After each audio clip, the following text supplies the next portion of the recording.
Dikatakan di sana Ribka itu cantik parasnya, seorang perawan yang belum pernah bersetubuh dengan laki-laki.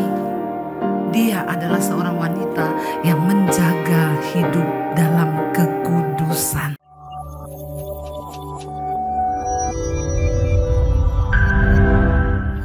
Terima kasih Tuhan, kami tahu semua yang ada dalam hidup kami Tuhanlah yang menjadikan. Karena itu ajar kami hari-hari ini mengerti rencana dan kehendak Tuhan dalam hidup kami. Lewat kebenaran firman-Mu Tuhan. Engkau menegur kami, menasehati kami. Agar hidup kami boleh semakin lebih lagi berkenan di mata Tuhan. Sebagai wanita-wanita kami dituntut menjadi wanita yang kuat di tengah tantangan zaman. Di tengah banyak hal yang begitu luar biasa. Tapi kami percaya hanya firman Tuhan yang sanggup menopang setiap kami. Urapi hamba-Mu yang tidak ada apa-apanya, urapi setiap kami Tuhan. Di dalam nama Yesus, yang percaya Tuhan di tengah kita, memberkati kita, katakan bersama. Amin, amin, amin. Silakan duduk, ibu-ibu yang luar biasa, shalom. Wow ya, penuh ini ya, puji Tuhan. Berarti semakin banyak wanita-wanita yang rindu untuk mengenal kehendak Tuhan. Iya, baik, kita akan sama-sama langsung saja belajar firman Tuhan. Saudara, di dalam Alkitab banyak ya cerita yang sebenarnya ini bapak-bapak juga nggak usah keluar biar dengar firman ya. Iya, banyak kisah dari wanita-wanita yang iya, ada kursi di depan ini. Yang baru datang silakan Bu, ada tempat di depan, gak apa-apa. Ada kisah-kisah tentang wanita yang dipakai Tuhan ya di dalam Alkitab. Dan kita semua percaya bahwa di sini Bu ada satu di depan Bu ya. Kita semua percaya bahwa ya mereka dipakai Tuhan di Alkitab itu karena ada yang unik dari karakter mereka. Amin. Siapa yang ingin dipakai Tuhan hari-hari ini? Ya, semua pasti pengen ya ibu-ibu ya. Dan untuk bisa menjadi wanita yang dipakai Tuhan tuh ada kriteria. Dan kriterianya tentu sesuai dengan penilaian Tuhan. Nah, kita akan belajar hari ini dari seorang tokoh di Alkitab yang bernama Ribka. Jadi kita tahu bersama Ribka adalah menantunya yang lulus sekolah minggu berapa banyak? Ribka itu siapa? Ya, kita akan baca bersama yuk. Kejadian pasal 24. Ya, makanya ikut mesbah doa ya. Supaya tahu firman Tuhan. Kejadian pasal 24 ya. Jadi Ribka itu adalah menantunya Abraham. Ketika itu ya Abraham itu sudah tua ya. Dan tolong dicatat, Ribka itu menantunya Abraham, bukan menantunya Pak Timothy. Tapi menantunya Abraham. Ya, ibu-ibu ketika Abraham sudah tua, dia ingin anaknya ini dapat jodoh yang benar. Tentunya kita di sini juga pengen anak kita dapat jodoh yang benar. Ya, siapa yang lagi berdoa buat jodoh anaknya? Ya, wah banyak sekali ya. Ternyata ini pergumulan yang luar biasa ya. Nah, kita akan meniru ya hari ini di dalam Alkitab, saudara. Zaman dulu tuh memang ya anak-anak itu dijodohkan orang tua nurut. Tapi zaman sekarang ya mana ada ya, mereka tuh punya pilihan sendiri. Yang pasti kita harus mengarahkan anak kita untuk hidup takut Tuhan supaya mereka punya prinsip-prinsip firman Tuhan. Ya, Kejadian 24, Ribka dipinang bagi Ishak. Adapun Abraham telah tua dan lanjut umurnya serta apa? Diberkati Tuhan dalam segala hal. Enak banget ya jadi Abraham ya. Sudah tua, lanjut umurnya tapi diberkati Tuhan. Ya, siapa yang mau tua, panjang umur, diberkati? Tentu semua pengen ya, jadilah seperti Bapak Abraham. Ya, Bapak orang beriman. 2, berkatalah Abraham kepada hambanya yang paling tua dalam rumahnya. Ada yang menjadi kuasa atas segala kepunyaannya, katanya, baiklah letakkan tanganmu di bawah pangkal pahaku. Ya, disuruh bersumpah ya. supaya engkau mengambil sumpahmu demi Tuhan Allah yang empunya langit dan yang empunya bumi, bahwa engkau tidak akan mengambil untuk anakku seorang istri dari antara perempuan Kanaan yang diantaranya aku diam, karena orang Kanaan sendiri bukan orang yang percaya kepada Allah Israel, ya. Jadi Abraham tidak mau istrinya dapat anaknya dapat istri orang yang tidak kenal Tuhan. Saya berpesan kepada anak-anak saya, seganteng apapun cowok, sekaya apapun dia, jabatannya apapun, kalau tidak kenal Tuhan, nggak takut Tuhan, putus. Amin. Bukan cuma Kristen loh, karena banyak orang Kristen pun tidak takut Tuhan. Ya, banyak. Saya bersyukur anak-anak saya, mereka tahu, mereka nggak bakal jatuh cinta seganteng apapun. Kalau bukan percaya Tuhan, dia nggak mau.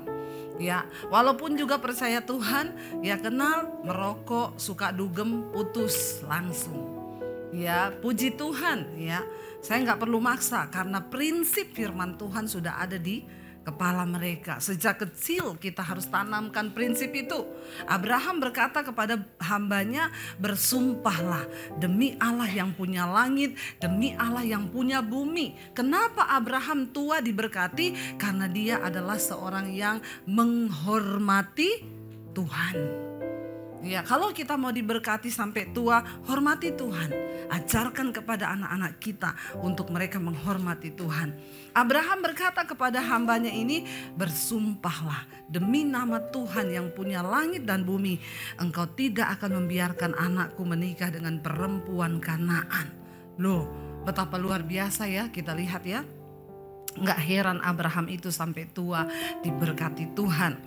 Tetapi dia bilang begini ayat 4, engkau harus pergi ke negeriku dan kepada sanak saudaraku. Dia suruh pulang kampung ke kampungnya. Dan engkau harus mengambil seorang istri bagi Ishak anakku.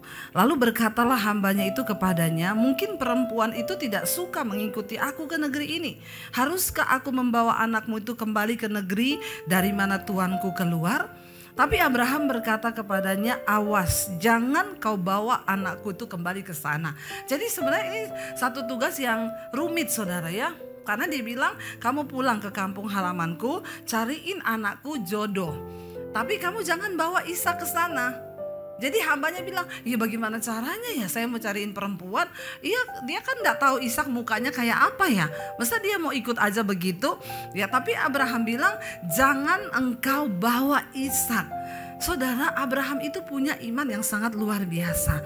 Dia tahu bahwa kehendak Tuhan tidak dapat dihalangi oleh apapun juga, karena dia berjalan sesuai dengan rencana Tuhan. Orang yang menghormati Tuhan pasti akan melihat janji Tuhan digenapi dalam hidupnya, saudara. Lalu dia bilang begini ayat 7, Tuhan Allah yang empunya langit, yang telah memanggil aku dari rumah ayahku serta dari negeri sanak saudaraku, dan yang berfirman kepadaku serta yang bersumpah kepadaku demikian, kepada keturunan mula akan kuberikan negeri ini, dialah juga akan mengutus malaikatnya berjalan di depanmu, sehingga engkau dapat mengambil seorang istri dari sana untuk anakku. Luar biasa. Abraham bilang kepada bujangnya, kepada hambanya, enggak usah takut. Kenapa? Nanti yang akan pimpin langkahmu itu adalah malaikat Tuhan. Ya, saudara, bapak, ibu-ibu, kita percaya di dalam hidup ini tuh ada ya malaikat yang menyertai hidup kita. Jadi enggak usah takut. Ya, di dalam segala perkara ada malaikat Tuhan yang diperintahkan untuk mengawasi jalan hidup orang-orang yang berkenan kepada Tuhan.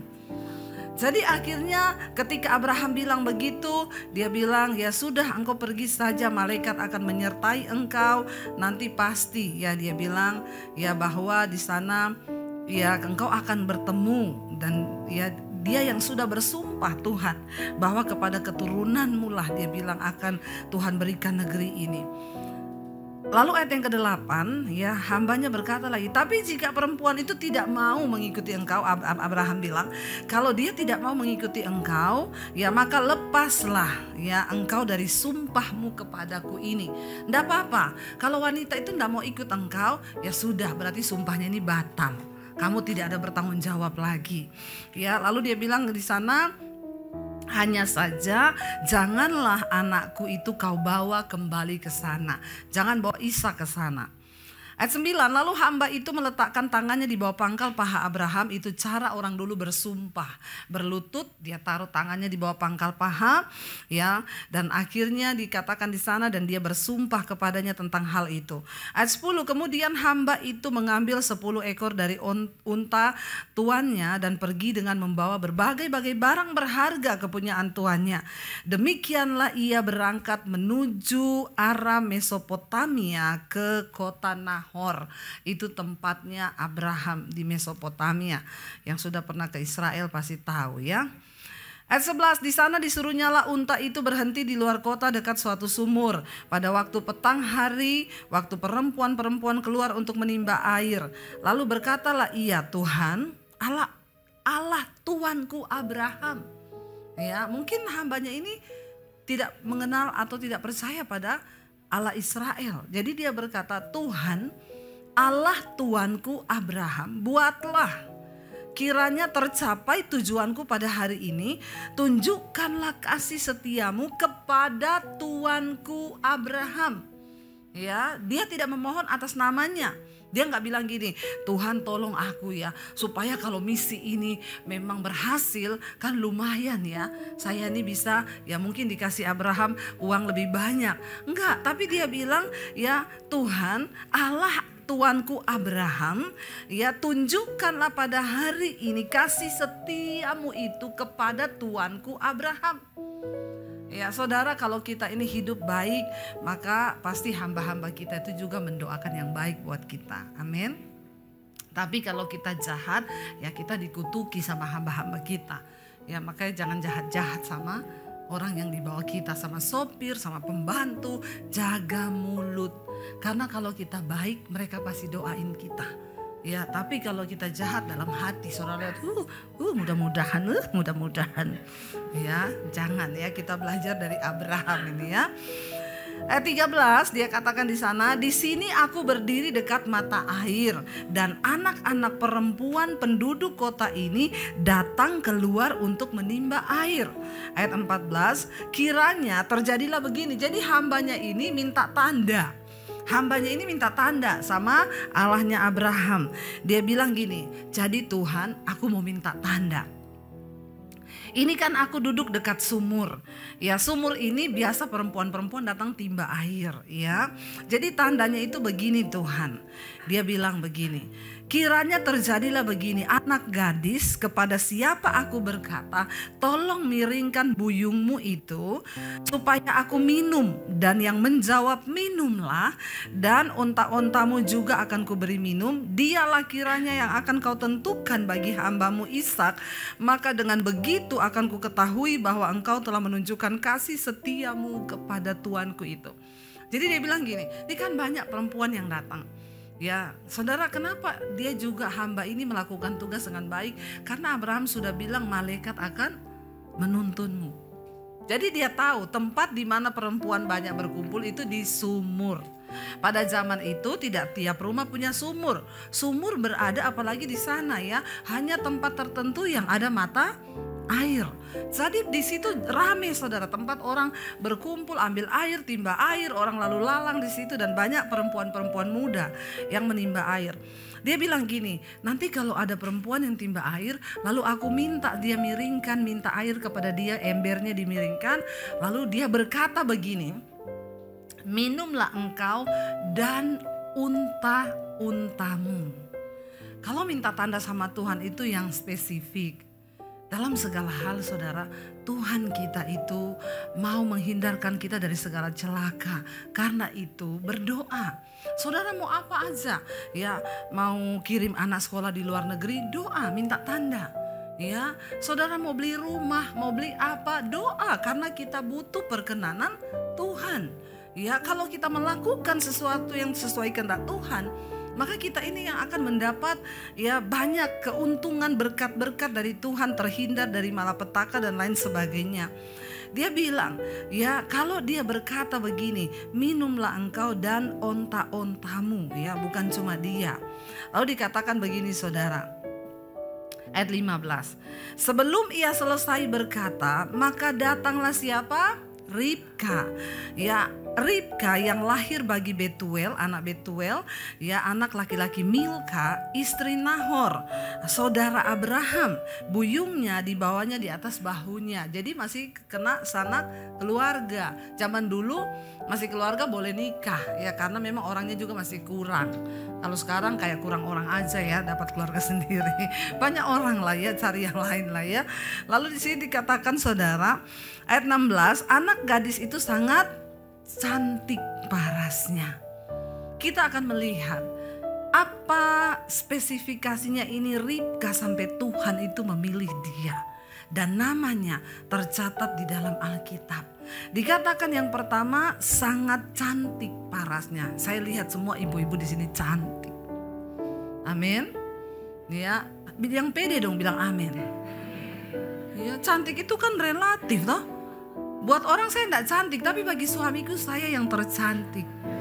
Makanya dia pilih saya, iya toh? Dari banyak orang, setidaknya bagi suami ibu-ibu, ibu-ibulah yang buktinya ibu yang dipilih jadi istrinya, berarti itu sudah tercantik ya.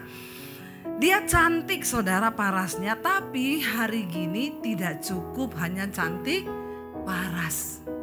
Jangan terus berusaha hanya untuk mencantikkan muka saja. Ya, karena Alkitab bilang cantik itu bohong, molek itu sia-sia, tapi takut akan Tuhan itu segala-galanya. Itu kecantikan dari batin yang keluar di luar. Dikatakan di sana Ribka itu cantik parasnya, seorang perawan yang belum pernah bersetubuh dengan laki-laki. Dia adalah seorang wanita yang menjaga hidup dalam kekudusan. Kenapa Ribka menjadi orang yang dipilih Tuhan di dalam Alkitab? Yang pertama, karena dia seorang yang hidup dalam kekudusan. Ibu-ibu, kita semua harus ya menjaga kekudusan kita. Ya, saya percaya di sini tidak ada yang selingkuh lah ya. Jadi saya nggak usah khotbah tentang selingkuh lagi ya. Atau masih ada ya? Kalau masih ada ya hati-hati, jangan ngaku di sini saya baptis ulang ya. Di bawah sana ada kolam ya. Nanti saya rendam 15 menit. Biar buka mata langsung di rumah Bapa di sorga. Ya saudara, ibu-ibu, saya percaya lah ya, ndak ada lah di sini ya. Tapi memang nggak jaminan juga ya. Kayak yang di khotbah saya cerita tentang ibu-ibu umur 65 tahun selingkuh. Ya ada. Ya, jadi karena kebanyakan minum vitamin. Ya, soalnya vitaminnya macam-macam, vitamin kuku sendiri, mata sendiri, kulit sendiri, buat rambut sendiri, kebanyakan vitamin. Ya, akhirnya selingkuh ya.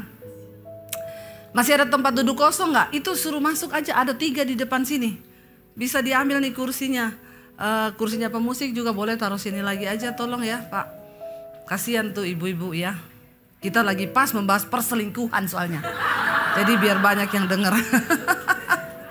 Iya, suruh masuk ya. Ini ada kursi di depan ibu-ibu nih, masih ada, boleh diambil ya. Pak, boleh nih ditaruh di situ kursinya. Iya, ya. Jadi enggak apa-apa Bu, nanti ini masih ada kursi. Ya. Saya percaya saudara ya, kenapa Ribka itu dipilih Tuhan di dalam Alkitab? Yang pertama dikatakan karena dia itu hidup menjaga kekudusan. Ya kayaknya ya nggak apa-apa lah ya saya singgung tentang kekudusan. Karena sekarang juga banyak, saya diprotes sama bapak-bapak. Bu Debbie itu ya, saya tuh jengkel sama ibu. Kalau khotbah yang diserang tentang perselingkuhan selalu hanya bapak-bapak. Ya, ibu tuh ndak adil katanya. Karena bapak-bapak itu selingkuh sama siapa?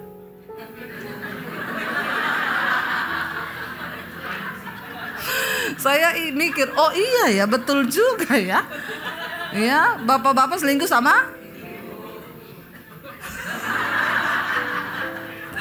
Ya, berarti ya memang benar ya, sama juga ya. Jadi mari ibu-ibu kita semua berusaha menjaga kekudusan hidup.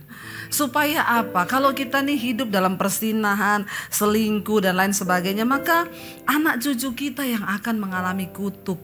Ya, yang ikut mesbah doa malam-malam setiap jam 8 malam di channel saya, kita sedang membahas tentang Daud, bagaimana upah dosa perselingkuhan Daud dengan Batsyeba itu turun terus kepada anak-anaknya. Anaknya perkosa saudaranya sendiri dan lain sebagainya, pembunuhan di dalam keluarga itu terjadi. Kenapa? Jangan anggap sepele dosa itu, saudara. Ya, hati-hati. Ya, karena banyak saya dengar kemarin tuh, saya sempat layani ada ibu-ibu datang konseling, Bu saya nih selingkuh Bu, saya mau didoakan. Saya tanya, Ibu selingkuh sama siapa? Gini Bu, jadi saya selingkuh itu sudah 7 tahun dan suami saya enggak tahu ya. Ini lebih gila lagi, saudara. Ya, jadi saya tanya, ya kenapa Ibu bisa selingkuh? Pertama, suamiku tuh enggak perhatian sama saya. Ya, jadi ternyata masih banyak ibu-ibu yang membutuhkan perhatian. Ya, tolonglah ibu-ibu menjadi dewasa dalam Tuhan. Walaupun suami tidak perhatian, ada Tuhan yang perhatikan. Ya, dikomunikasikan yang baik atau ya cari sesuatu yang bisa kita lakukan. Jangan akhirnya karena dia sakit hati, suaminya nggak perhatian. Dia bilang, saya kerja Bu di satu perusahaan, tiba-tiba saya ketemu dengan rekan sekerja. Tiba-tiba Bu, saya tuh hanya dibelai sekali. Ya, cuma sekali belai, langsung klepek. Ya, cuma sekali belai loh. Ya, jadi saudara, memang iblis itu hari-hari ini tuh luar biasa bekerja. Saya mau bilang iblis itu hari-hari ini lembur. Kenapa? Karena dia tahu waktunya sudah singkat. Iblis akan terus berusaha membuat kita jatuh di dalam dosa. Makanya hati-hati ya. Setidaknya kita ini loh, supaya anak-anak kita juga gak kena kutuk, keturunan kita gak kena kutuk. Ribka seorang yang menjaga hidup dalam kekudusan. Nah, kekudusan bukan hanya dalam hal kita gak bersinah. Jadi hati-hati ya, jangan ya ada WA dari siapapun ya yang lawan jenis ya lalu kita balas ya, cuma di WA temen sekolah dulu ya, ketemu lagi reuni, cuma dibalas kamu tambah cantik loh.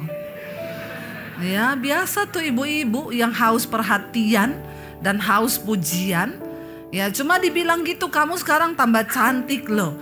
Udah klepek-klepek ya. Kalau saya balas aja pret. Amin. Ya, jangan buka celah. Karena iblis itu dikatakan dia mengaum-ngaum, berjalan berkeliling mencari orang yang dapat ditelan, dan dia akan pakai berbagai cara. Sekarang ini juga saya kemarin juga terima konseling, Bu saya ditipu Bu, ya uang saya sekarang habis. Karena saya itu tadinya lewat IG atau Facebook gitu, saya di inbox sama cowok bule. Aduh, apalagi yang kayak begitu ya. Aduh, bisa-bisanya percaya. Iya, saya tuh percaya Bu. Akhirnya dia minta, dia bilang dia mau ke Indonesia, dia butuh gini. Saya transfer. Ya ampun ya, kok bodoh sekali ya. Terus dalam hati saya, lagian juga lu ngapain klepek-klepek sama bule? Ya ngaca dong, ngaca. Ya kadang-kadang orang itu ya cuma ditipu, akhirnya tertipu, bodoh, terlalu kedagingan, dipuji-puji. Memang kan banyak sekarang ya, saya ada di Facebook, di IG itu banyak, hi beautiful. Ya, pret, balas aja pret. Bisa-bisanya saudara, ya terkagum-kagum akhirnya ditipu.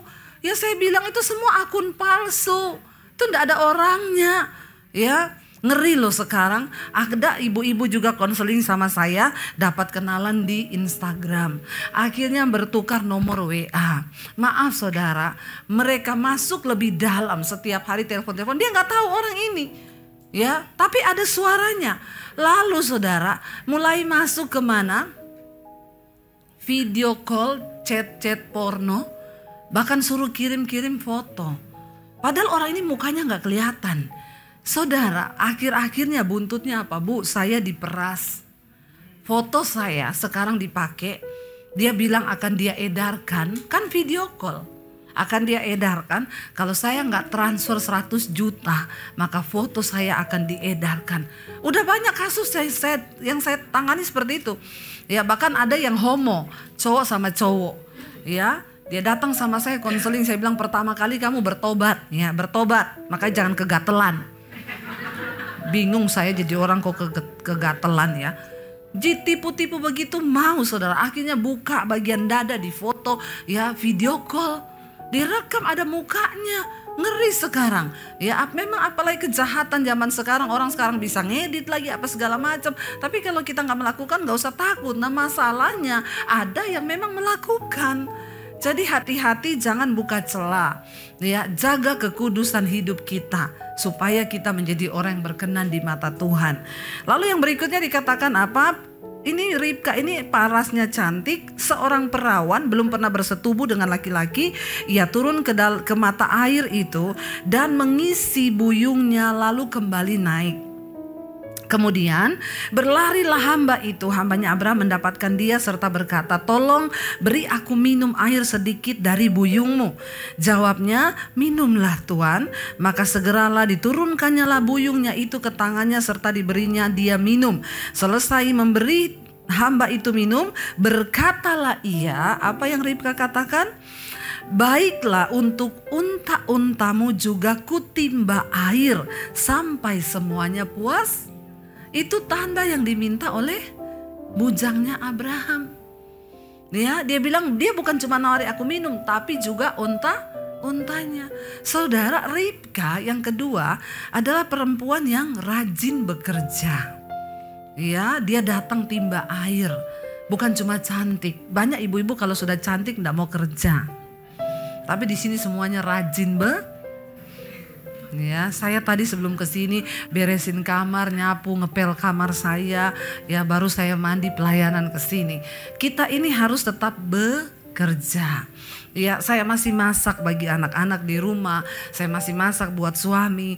Ya, jangan sampai kita jadi perempuan yang malas. Ribka dipilih Tuhan karena dia rajin. Nah, ibu-ibu mungkin hari ini saya juga nggak bisa paksa ibu-ibu turun ke dapur karena banyak yang sudah punya pembantu. Lah terus kalau saya turun ke dapur, buat apa Bu? Pembantu saya kan 20. Aduh, itu pembantu apa pasukan batalion ya. Karena banyak saudara yang ya punya pembantunya itu memang banyak. Ya rumahnya gede, jadi pembantunya banyak. Oke, kita akan memahami sekarang konsep bekerja dalam pandangannya Kristus. Kita tidak boleh nganggur sebagai wanita, katakan. Karena orang nganggur itu jadi sasarannya iblis. Ya, jangan nganggur. Lakukan sesuatu. Bekerjalah bagi Tuhan. Apa Bu? Saya ini kan bukan pendeta. Saya juga bukan WL. Saya bukan apa-apa. Ibu-ibu, apa yang di pandangannya Yesus itu bekerja? Kita buka bersama Injil Yohanes pasal yang ke-6. Injil Yohanes pasal yang ke-6 ayat yang ke-27, di sana dikatakan begini, ya. Yohanes 6 ayat 27, firman Tuhan berkata, baca bersama. Bekerjalah bukan untuk makanan yang akan dapat binasa, melainkan untuk makanan yang bertahan sampai kepada hidup yang kekal, yang akan diberikan anak manusia kepadamu, sebab dialah yang disahkan oleh Bapa Allah dengan materainya. Ibu-ibu, Yesus berkata bahwa kita ini semua harus bekerja, tapi bukan bekerja untuk dapat makanan yang akan binasa. Kalau kita bekerja hanya untuk cari uang, itu namanya untuk sesuatu yang binasa. Tuhan mau kita nih bekerja untuk sesuatu yang tidak binasa. Lalu bagaimana caranya Bu? Lihat jiwa-jiwa di sekelilingmu. Saya tuh sangat diberkati, ada seorang ibu, dia kirim kesaksian ke saya di Mesbah Doa. Bu Debbie, saya mau bersaksi, saya ini guru Bu. Saya ini guru dan saya punya murid. Di sekolah murid ini nakal sekali. Saya selalu bilang saudara gak perlu jadi pendeta untuk melayani Tuhan. Saudara nggak perlu jadi pendeta sekolah Alkitab untuk bisa bekerja di ladang Tuhan. Lalu dia bilang anak ini nakal. Dia kejar teman-temannya mau dicoblos pakai pensil, pakai pulpen, kan takut teman-temannya. Lalu anak kayak begini makin dipukul makin jadi. Satu saat gurunya itu panggil dia. Dia bilang gini, pasti ini anak ini ada yang dia tiru. Sampai dia tuh jadi begini. Anak kecil saudara. Dipanggil, ditanya, kamu kalau di rumah papa mamamu sering ribut nggak? Iya, papa sering pukul mama. Dan kamu lihat, iya, mama tuh sampai lari minta-minta ampun. Oh ya, ternyata memang benar. Nah ibu ini saudara, dia setiap malam dengar mesbah doa. Saya selalu bilang, sebagai guru engkau juga terpanggil bekerja di ladang Tuhan. Sebagai dokter engkau terpanggil bekerja di ladang Tuhan. Sebagai apapun, kita semua tidak boleh nganggur. Tuhan bilang bekerjalah selama hari masih siang. Karena akan datang malam di mana engkau tidak lagi bisa berbuat sesuatu. Malam bisa berarti kiamat, malam bisa berarti juga kita mati. Kalau kita udah mati, kita nggak bisa lagi bekerja bagi Tuhan. Ingat ibu-ibu, waktu kita mati menghadap Tuhan, Tuhan nggak tanya merek tasmu apa, dia nggak tanya merek mobilmu apa, yang dia tanya berapa jiwa yang sudah kau bawa bagiku. Itu saja. Berapa? Apa yang sudah kau lakukan bagi pekerjaanku? Ingat, orang yang dikasih 1 talenta, 5 talenta ya, mereka kembangkan. Tapi yang malas Tuhan bilang, semua juga yang ada padamu akan diambil engkau hamba yang tidak dapat dipercaya, hamba yang jahat. Kasih karunia Tuhan beri bagi kita gratis. Lalu saudara, ibu guru itu bilang, oke, kalau begitu panggil mama papamu, dikasih surat saudara. Mama papanya menghadap ke sekolah, gurunya enggak mau ngomong kalau mereka itu sering bertengkar. Gurunya cuma ngomong gini, anak ini nakal. Ya, kalian sebagai orang tua, ya, apa yang akan kalian lakukan? Nih anak sudah meresahkan di sekolah karena dia itu sering mau tusuk temannya sendiri. Lalu papa mamanya cuma bilang, iya nanti kami tegur anak ini, nanti kami didik lagi. Ya gini. Lalu mamanya minta nomor HP-nya gurunya. Setelah itu gurunya tuh WA sama mamanya, dia bilang, Bu ya keadaan rumah tangga ibu kayak apa? Tadinya dia masih bohong, oh baik-baik saja kok, saya sama suami baik-baik saja. Tapi satu kali dia rasa gak kuat sepertinya, akhirnya dia curhat. Saudara, ada begitu banyak orang itu di luar sana yang sedang mencari tempat untuk curhat. Ya ingat, kita kalau jadi tempat curhat gak boleh bocor mulut. Ya kita harus menjaga, apalagi itu temen ya. Lalu saudara, dia akhirnya curhat sama gurunya. Bu, iya saya itu mau curhat sama ibu, saya udah gak tahan bu. Memang saya sama suami saya ini begini, makanya anak saya begitu. Lalu gurunya tuh bilang, Bu cari Tuhan. Ibu kan Kristen, berdoa datang sama Tuhan. Ibunya cerita ke saya gini, aduh Bu Debbie, saya baru ngerti kalau ibu ngomong tuh capek lihat orang konseling ya. Orang konseling, dia Bu jam 2 malam berantem sama suaminya, dia telepon saya. Baru ibu rasa ya. Enggak apa-apa, yang penting ibu melayani, itu namanya. Ya, enggak apa-apa. Lama-lama Bu saya ini terganggu juga Bu. Tiap detik dia WA, dia telepon. Ya, akhirnya saya udah males, saya cuma kirim aja khotbahnya Bu Debbie. Bu, denger ini ya. Ya, jadi kan saya nggak perlu khotbah sama dia. Ibu dengar khotbahnya ini, ibu dengar khotbah ini mesbah doa, ibu ikut ini mesbah syukur. Lama-lama saudara, ini ibu ini dia mulai dengar firman, dia mulai dengar. Jadi sekarang hari ini saudara tidak ada alasan bilang saudara tidak bisa menginjil. Engkau cuma klik khotbah yang bagus yang engkau dengar, kirim ke temanmu yang lagi bermasalah supaya kuat. Itu apalagi kalau kita kirim dengan berdoa. Di saat dia sedang membutuhkan, tiba-tiba dia bisa klik, dia bisa dijamah Tuhan loh. Lalu satu saat mamanya itu WA ibu gurunya, bilang, Bu thank you banget ya. Ya ampun, saya dijamah Tuhan, saya dengar khotbah itu, saya nangis. Sekarang saya rutin ikut mesbah doa, mesbah syukur, saya sekarang diubahkan. Dan puji Tuhan, setelah mamanya papanya dipulihkan, mereka sekarang juga cari Tuhan. Anaknya itu berubah. Gurunya bilang, di sekolah anak itu manis. Iya, itu pelampiasan emosi yang dia nggak tahan lihat mama papanya berantem. Ya dia juga pengen melampiaskan emosi, dan setiap orang kan punya cara untuk melampiaskan emosi kan. Jadi ibu-ibu, kenapa kita juga perlu hidup dalam damai sejahtera di rumah, supaya anak-anak kita juga melihat mereka tuh damai, sekolah tenang. Tapi kalau kita di rumah ribut berantem, mereka juga di luar tuh nggak damai, mereka bisa cari pelampiasan. Makanya banyak anak muda yang masih SMP, SMA sudah nggak kudus, mereka sudah melakukan hubungan seks dengan pacarnya. Kenapa? Itu bagian dari pelampiasan emosi. Dia pengen disayang sama laki-laki. Karena di rumah dia gak dapatkan kasih sayang. Mama papanya berantem, ribut. Jadi saudara, sebagai orang percaya, mari kita bekerja. Yesus bilang, bekerjalah untuk upah yang tidak binasa, tapi yang sampai pada kekekalan. Kita bekerja hanya cari duit tuh gak ada dihitung Tuhan, saudara. Ya, waktu Tuhan datang dia gak hitung deposit kita. Tapi dia bilang bekerja untuk upah yang sampai pada kekekalan. Ya, saya bilang sama anak-anak saya, jadikan hidupmu tuh berdampak bagi orang lain. Kenapa? Satu saat kita mati, ya di firman Tuhan tuh ya pepatah berkata, gajah mati meninggalkan, harimau mati meninggalkan, manusia mati tinggalin utang.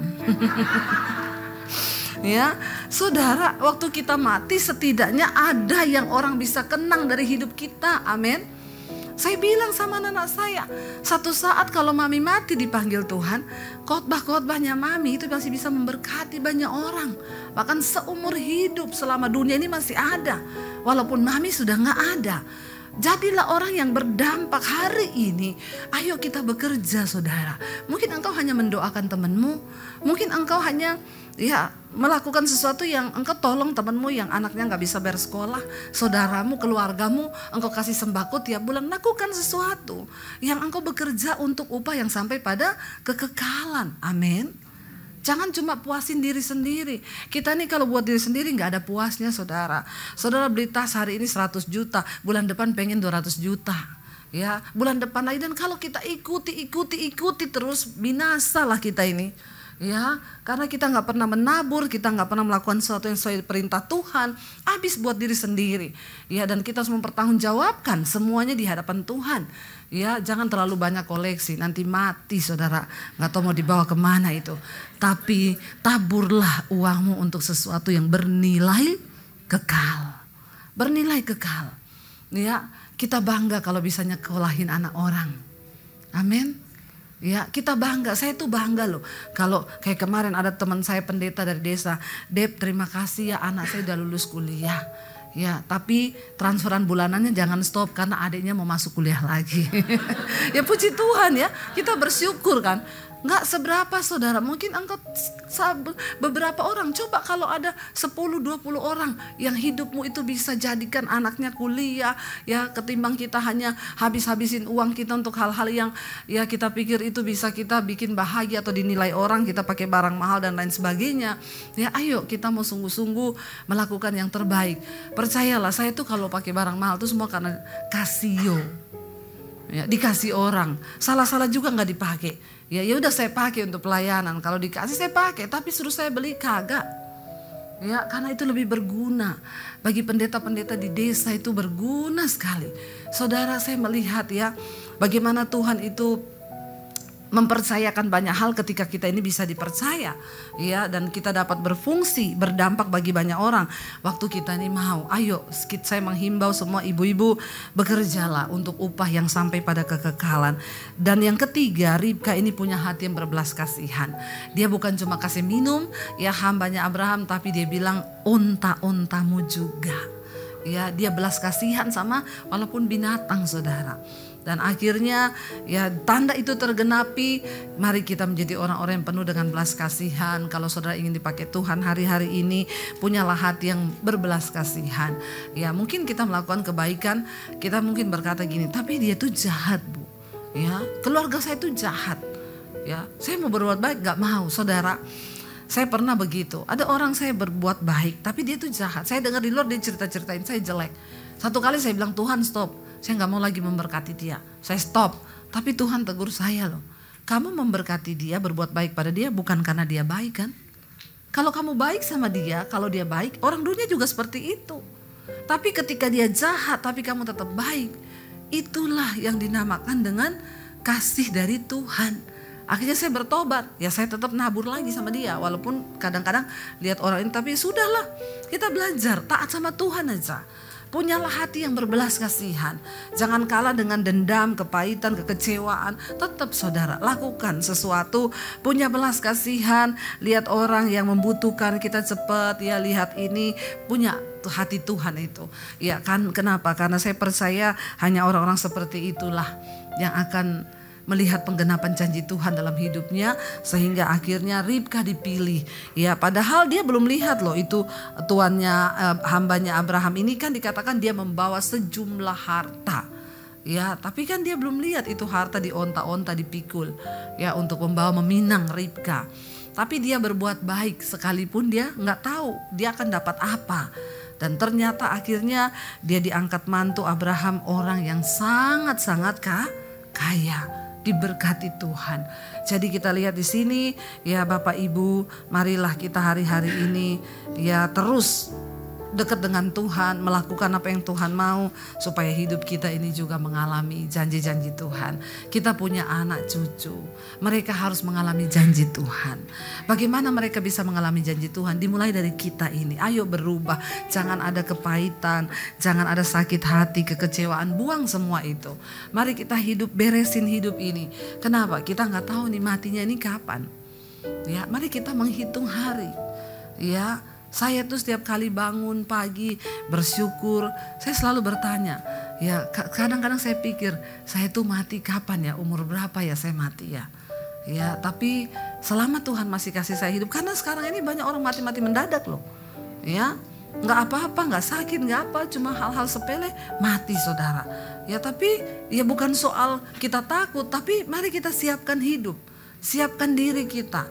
Ya supaya kita ini sungguh-sungguh dipersiapkan Tuhan, karena ingat Yesus berkata, bekerjalah selama hari masih siang, akan datang malam kita gak bisa lagi berbuat apa-apa. Biar kita semua mau kuat di dalam Tuhan, saya undang para imam musik bisa maju ke depan. Ya, kita mau sungguh-sungguh saudara ya percaya kepada Tuhan bahwa biarlah ya hanya janji Tuhan yang terjadi. Kita mau katakan hidupku menggenapi firman-Mu Tuhan. Biar tanda mujizat Tuhan mengikuti hidup kami. Agar kami boleh sungguh-sungguh menjadi wanita-wanita yang dipakai Tuhan untuk menggenapi semua firman Tuhan. Mari bangkit berdiri bersama.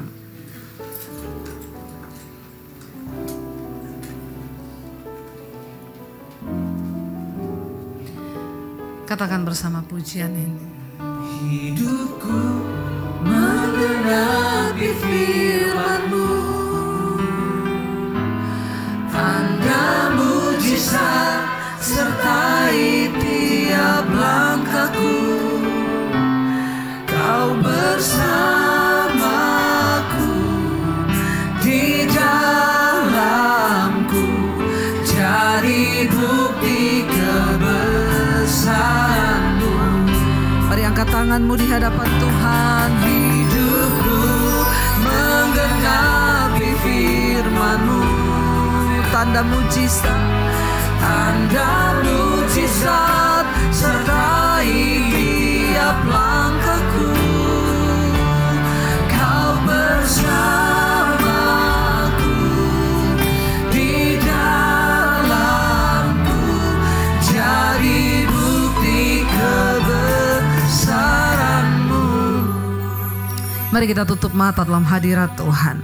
Ibu-ibu, rencana Tuhan, janji Tuhan akan digenapi atas hidupmu, atas anak cucumu. Biar kita mau bilang, Tuhan, kami mau menjadi wanita-wanita yang sungguh-sungguh mau menggenapi rencana Tuhan atas hidup kami dan keturunan kami Bapa. Seperti yang kami lihat dari Bapak Abraham, betapa indah Tuhan mengatur kehidupannya. Ajar kami Tuhan, untuk kami juga menjadi orang-orang yang terus menjaga kekudusan hidup di hadapan Tuhan. Menjadi wanita-wanita yang rajin bekerja, melakukan sesuatu untuk kepentingan Tuhan. Kami bekerja bukan untuk makanan yang akan binasa, tapi kami bekerja untuk upah yang sampai pada kekekalan. Bapak, beri kami kepekaan lebih lagi, biar hati kami penuh dengan belas kasihan melihat orang-orang di sekeliling kami, keluarga kami, siapapun yang membutuhkan uluran tangan kami. Ajar kami Tuhan untuk punya kepekaan yang lebih lagi hari-hari ini. Hamba berdoa untuk setiap wanita-wanitamu. Setiap kami punya persoalan sendiri-sendiri, tapi kami tidak mau fokus kepada masalah kami. Kami mau fokus kepada Tuhan saja. Sebab Engkau Tuhan yang sanggup melakukan jauh lebih banyak dari apa yang kami doakan dan apa yang kami gumulkan. Hamba berdoa Tuhan untuk setiap wanita-wanitamu. Mereka yang berdoa untuk suami agar bertobat, anak-anak dibawa kepada Tuhan. Bapa, Engkau tahu hati kami, Engkau dengar seruan kami. Karena itu hari ini Bapa, beri kami kekuatan, beri kami kepekaan untuk terus memandang kepada Kristus, bekerja untuk upah yang sampai pada kekekalan. Pakai tangan kami, pakai harta kami yang ada di tangan kami untuk kami menabur bagi kekekalan yang jauh ke depan nilainya, bukan hanya untuk hal-hal barang-barang yang fana yang akan binasa Tuhan. Terima kasih Bapa. Genapi setiap janji-Mu dalam hidup kami. Kami pun mau menggenapi itu Tuhan, sebab Engkau sudah berfirman. Terima kasih Bapa, tidak ada perkara yang mustahil bagi Tuhan. Sekali lagi kita angkat tangan kita di hadapan Tuhan. Dengan iman katakan, hidupku. Saudara, terima kasih sudah menyaksikan channel saya, dan saya berharap semua khotbah-khotbah saya menjadi berkat. Jangan lupa subscribe channel hanya di Debbie Basjir TV. Ya, bukan yang lain. Catat Debbie Basjir TV. Hanya di Debbie Basjir TV. Jangan lupa like, subscribe, dan bagikan ini kepada teman saudara agar semakin banyak orang diberkati. Tuhan memberkati.